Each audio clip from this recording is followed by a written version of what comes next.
A love-struck man crosses a barren wasteland to take the woman he loves home and marry her. However, the foreboding mansion he finds her in is also the home of that woman's brother, Roderick Usher, played by the legendary Vincent Price. Roderick insists that his sister cannot leave, for his family is afflicted with a maddening curse that makes certain neither of them will live to escape the House of Usher.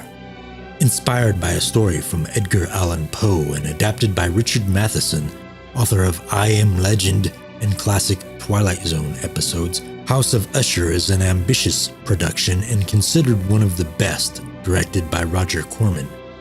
Mark Damon plays Philip Winthrop, who arrives at the House of Usher to escort his fiancée Madeline away and get married. He finds a brittle, cobwebbed mansion, blanketed in fog and surrounded by dead, scorched trees. Although the butler Bristol warns that Madeline is confined to her bed and visitors are forbidden, Philip persists and is confronted by Madeline's brother, Roderick, whose senses are intensely sensitive. I gather you know who I am, If sir. you please, Mr. Winthrop, softly. An affliction of the hearing. Sounds of any exaggerated degree cut into my brain like knives.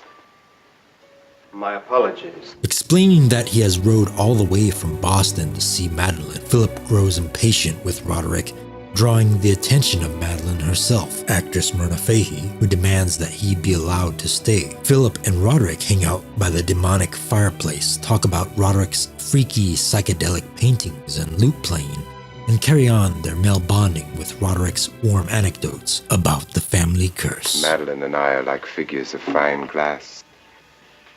The slightest touch and we may shatter. Both of us suffer from a morbid acuteness of the senses. Mine is the worse for having existed the longer, but both of us are afflicted with it. Any sort of food more exotic than the most pallid mash is unendurable to my taste buds. Any sort of garment other than the softest is agony to my flesh. My eyes are tormented by all but the faintest illumination. Odors assail me constantly. And as I've said, sounds of any degree whatsoever inspire me with terror.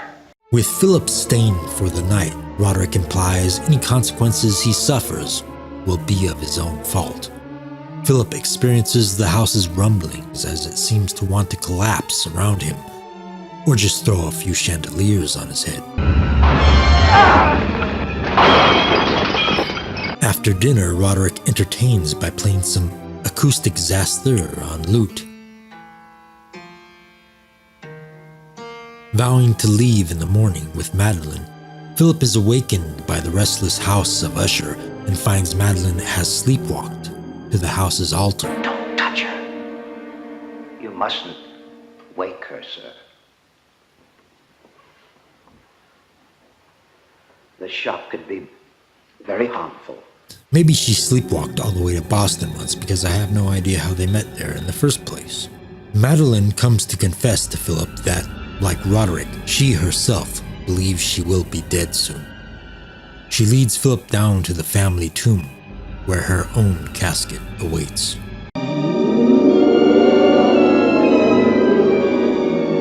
This is monstrous. Whose idea was this, your dear brother's? There's one for him, too. Does that absolve him?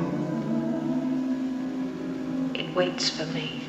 In one of my favorite scenes, with the help of some really cool, creepy family portrait paintings, Roderick explains the history of the family's plague of evil. Vivian Usher, blackmailer, harlot, murderess. She died in the madhouse. Captain David Usher, smuggler, slave trader, mass murderer. Mr. Usher, I don't see that this has anything to do with Madeline and myself. I don't believe in the sins of the fathers being visited upon the children.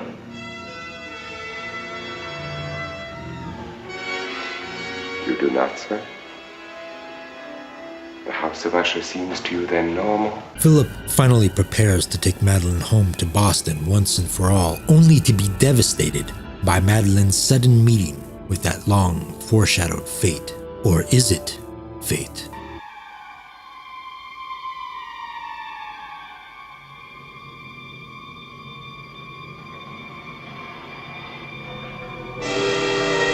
Although Roderick is committed to letting Madeline die, Philip discovers why she may not be dead after all, tormenting Roderick for the answers, even as the sounds of his own sister, buried alive, bore through his brain like rats chewing their way out of a casket. Vincent Price is one of my favorite actors, and this is probably one of my top 2 favorite performances by him.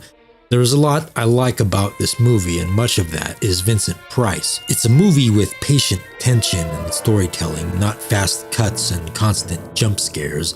Vincent Price's performance is a lot of what keeps me compelled.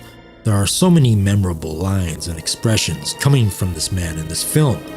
He plays the demented and tortured Roderick Usher with complete conviction. It's one of those all-time classic villain performances where I relish every line and every mannerism.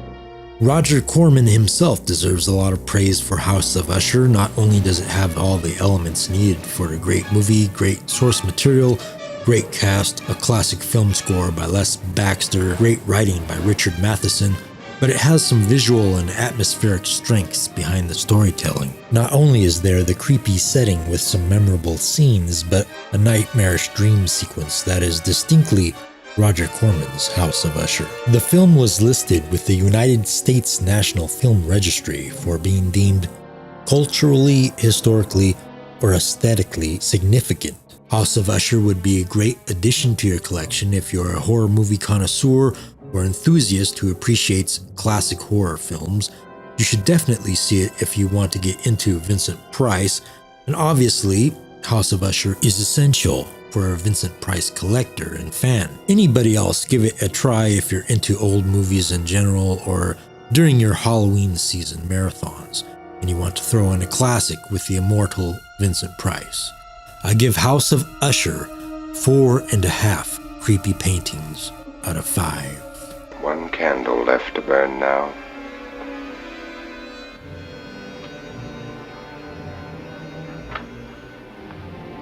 Before the darkness comes.